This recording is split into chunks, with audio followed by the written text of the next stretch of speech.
आशाताई पवार म्हणजे अजित पवारांच्या ज्या आई आहेत, त्यांनी अजित पवार यांच्या आई ज्या आहेत त्यांनी पंढरपूरला विठ्ठलाकडे साकडं घातलंय की पवार कुटुंबातले वाद जे आहेत ते संपू दे आणि सगळं पवार कुटुंब एकत्र येऊ दे.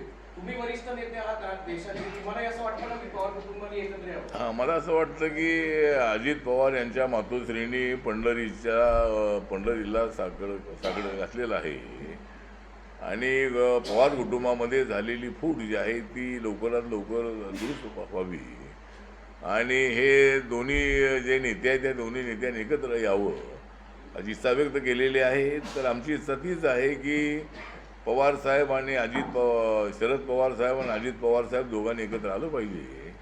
आणि मी अनेक वेळेला ही भूमिका मांडलेली आहे की पवार साहेबांनी NDA सोबत आलं पाहिजे, कारण त्यांच्यासारखा एक अनुभवी माणूस नरेंद्र मोदींच्या खांद्याला खांदा लावून विकास कामासाठी आवश्यक आहे.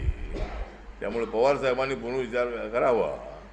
जर मी सुद्धा BJPचा विरोध करणार होतो पण मी सुद्धा त्यांच्यासोबत आहे, तर तुम्ही तिकडं ज्या काँग्रेस पार्टीने तुम्हाला पंतप्रधान बनवलं नाही, ज्या काँग्रेस पार्टीने तुम्हाला पक्षाचा अध्यक्ष बनवलं नाही, त्या काँग्रेससोबत तुम्ही जाणं अत्यंत अयोग्य आहे होतं.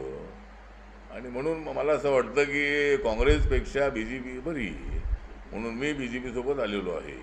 आणि म्हणून पवार साहेबांनी काँग्रेससोबत न राहता त्यांनी NDA सोबत महायुतीसोबत यावं अशा पद्धतीची आमची सुद्धा इच्छा आहे.